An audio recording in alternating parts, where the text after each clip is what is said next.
Hello, One Great Earth, where we try to report ongoing and current modern calamities and humanitarian disasters. We're looking at is a meetings coverage and press release, United Nations, 9,582nd meeting in the AM, Security Council meeting 15634, 20th of March 2024. Conflict between warring parties in Sudan, pushing millions to brink of famine. Top UN officials tell Security Council, warning entire generation could be destroyed. Country on course to become world's worst hunger crisis, a chief says, as delegates urge immediate cessation of hostilities, renewed political dialogue.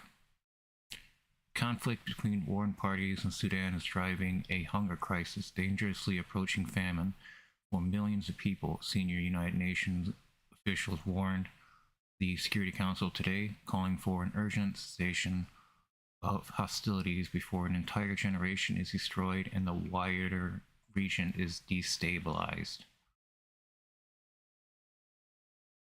We are here today to warn you of a far-reaching and fast-deteriorating situation of food insecurity in Sudan, said Edom Osorno, Director of Operations and Advocacy in the Office of the Coordination of Humanitarian Affairs, which is truly the stuff of nightmares.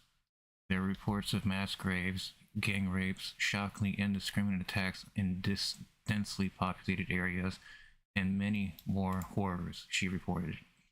With the Office of the United Nations High Commissioner for Human Rights, OHCHR, warning that some acts may amount to war crimes. In Khartoum, Darfur, and Kordofan, there have been no respite from fierce fighting. 340 days. These hostilities have resulted. That's just one thing too. Let's make it very clear. This is infighting in Sudan between the warring parties. That one is a paramilitary operation known as the Rapid Support Forces, Russian backed. That says plenty already right there. And then you have the Sudanese army that is trying to withstand a growing paramilitary in power. Doesn't matter what they were promised or what was said. What's important is that civilians are suffering and dying in the tens of thousands. They're being displaced in the tens of thousands for a war they have nothing to do with. This isn't an invasion. I wouldn't go so far to call this a civil war. This could be proxy through Russia to dismantle and destabilize more of Africa. Sudan is a country of just under 50 million people, and 5 million people are near famine conditions. I continue. These hostilities have resulted in looting and widespread destruction of critical infrastructure, farmers forced to abandon their farmlands, and the prices of basic food commodities driven up by 83%. By all measures, Sudan is one of the worst humanitarian disasters in recent memory, she stressed, precipitating the world's largest international displacement crisis and on course to become the world's worst hunger crisis, she said. Estimates indicate in the coming weeks and months, 220,000 children could die of malnutrition. Despite the need for humanitarian aid, she reported that there has not been any major progress on the ground since the Council adoption of a resolution calling for full, unhindered access. At a minimum, identified entry points must be made operational as soon as possible, with the parties protecting humanitarian staff and supplies. Recalling that her office has delivered 8 briefings to the Council since the conflict broke out, she said that she cannot explain in greater terms the catastrophic situation or underscore more the need for council action. Echoing that warning, Carl Scu, Deputy Executive Director of the United Nations World Food Program, WFP, said that across the region, nearly 28 million people face acute food insecurity, with 18 million in Sudan, 7 million in South Sudan, and nearly 3 million in Chad. The World Food Program has been working endlessly to meet the massive humanitarian needs, with its team risking their own safety. However, the emergency relief operation is severely hampered by a lack of access and resources. 90% of the people in Phase 4 of the IPC, the Integrated Phase Classification for measuring food security, are trapped in areas that are largely inaccessible to humanitarian agencies. Efforts to reach these civilians are challenged by the relentless violence and interference from the warring parties, he said, while welcoming the recent announcement by the authorities that will allow resumed cross-border and aid deliveries from Chad and open a new corridor from South Sudan. He called for other border crosses to also reopen to get aid into the greater Darfur region. Alright. He voiced concern that hunger will spike when Sudan's lean season arrives in May, with a high risk of IPC level 5 or catastrophic food insecurity. He also noted the world's worst displacement crisis, scattering over 8 million people internally and across Sudan's borders. Nearly 2 million people have fled into neighboring countries to escape the bloodshed, putting mounting pressure on Chad and South Sudan. In South Sudan, due to a lack of funds, 3 million acutely hungry people are receiving no assistance from the World Food Program, while in Chad, it will have to end all support to the 1.2 million refugees and nearly 3 million acutely hungry Chadians. The forgotten crisis requires political solutions to halt the fighting, and we are running out of time, he stressed. Rizzo Martina, Deputy Director General of the Food and Agricultural Organization, FAO, affirmed that expanding hostilities across southeastern Sudan had grave consequences for the January harvest of millet and sorghum. Further, he reported that the spread of fighting to the Al Jazeera significantly threatens national food production, as the state accounts for about 50% of Sudan's wheat. By July 2023, just 3 months into the conflict, 42% of the population were projected to face crisis or worse levels of acute food insecurity, a 74% increase compared to 2022. Areas with active conflict are recording the most highly food insecure populations, and a large majority of the more than 8 million people displaced in the world's largest displacement crisis not only require urgent assistance to survive, but have also left behind agricultural-based livelihoods, further disrupting national food production. Additionally, the widespread disruption of crucial markets and transportation routes is leading to irregular deliveries, reduced quantities and varieties of goods, and steadily increased food prices. Inflation, but it's stranglehold.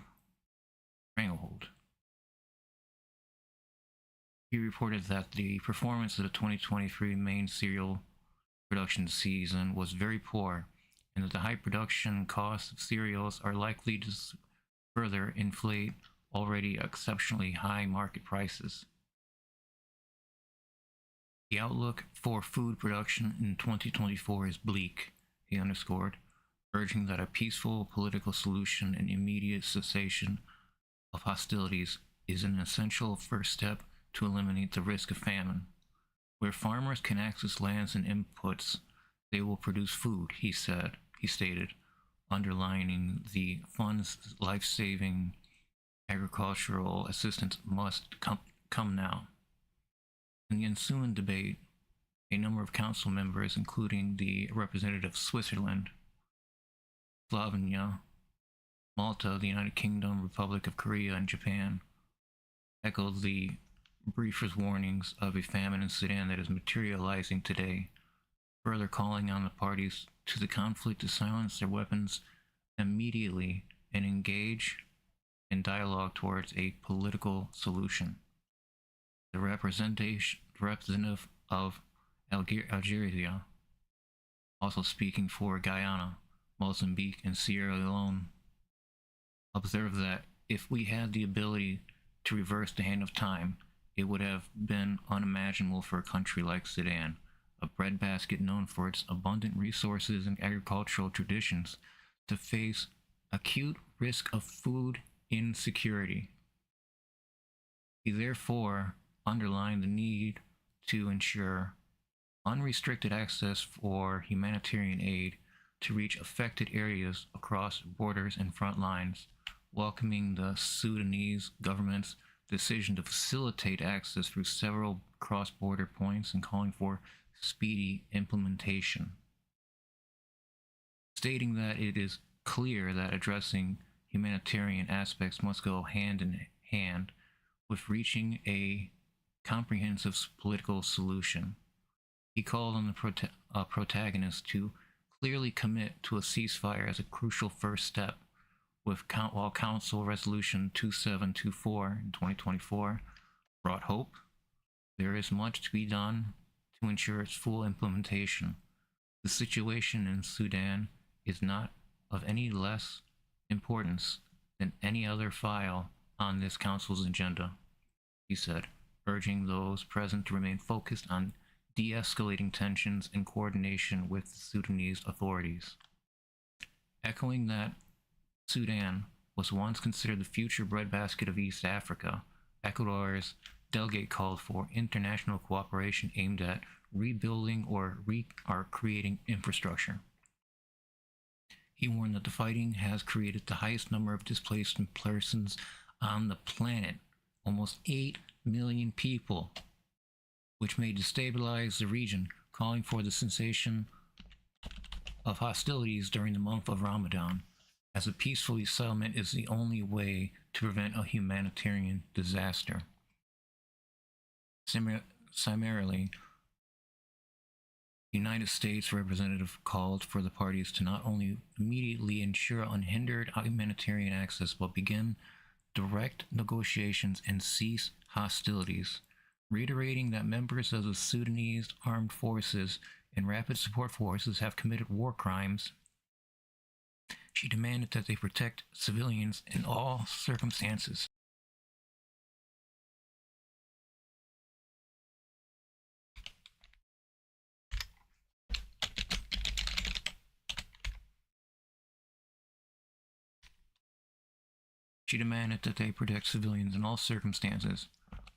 Urging regional powers to immediately end the provision of weapons to the parties in Sudan, recalling that the United States, the largest donor of humanitarian aid to Sudan and neighboring countries, providing more than $968 million since September 2023. She stressed, "We cannot do it alone." The Speaker for France called on the two parties to bend to international law and respect their commitments to protect civilians, protect humanitarian workers, and lift all obstacles to aid delivery across borders and front lines. Spotlighting the almost virtual collapse of the food system as a whole in Sudan, she noted that facilitating access on the ground is one of the main goals of the International Humanitarian Conference for Sudan and neighboring countries that France, Germany, and European Union have organized for Paris on 15th of April. However, other council members decried the politicization of humanitarian issues, with the Russian Federation's delegate warning that economic and other restrictive measures applied by the West have undermined the stability of the Sudanese society.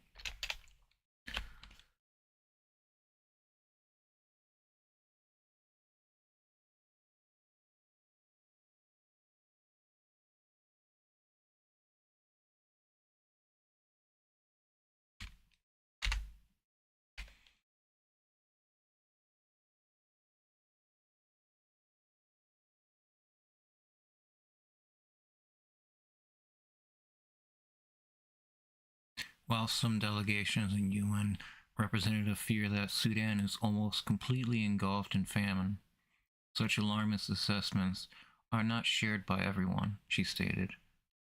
And the reality is that food is available and the shelves in markets and stores are not empty. The problem, as reported by the World Bank, is that Sudan's economy is shrinking significantly by 12% in 2023. She urged the council not to turn everything on its head, as Sudanese authorities are demonstrating their openness and constructive cooperation. Echoing that sentiment, China's delegate stressed that countries have recently used humanitarian aid as a political tool to pressure and sanction, and have even directly interfered in Sudan's internal affairs. This is one of the major contributors to the prolonged turmoil, which eventually plunged the country into deep crisis and unfolding tragedy deserving in-depth reflection by the Council. For his part, the representative of Sudan insisted the country is facing an aggression, with the United Arab Emirates supporting, financing, and supplying weapons and equipment to the rapid support forces, calling on all states that are contributing to the conflict to stop. He recalled there is an arms embargo that should be respected. Countering a narrative, he recalled that all passage points are open, especially the El Tino crossing. There is no attempt to hinder the supply and delivery of humanitarian assistance, he stressed, and there is no indication that Sudan is hovering around a famine. Delineating data on crops and the need for imports, he noted that the rapid support forces are preventing farmers from reaching their fields. After those attacks, there is a deficit of 1.5 million tons of corn, which can be remedied by importing. He called upon the UN to help end the war of aggression, supported by the United Arab Emirates, for humanitarian assistance to strengthen local production and food security. Sudan further needs to combat epidemics and strengthening infrastructure for irrigation and to better use seeds and grains provided by the FAO. That is just out of the United Nations here. 28 million people across Sudan face acute food shortages. 5 million are said to face catastrophic hunger conditions.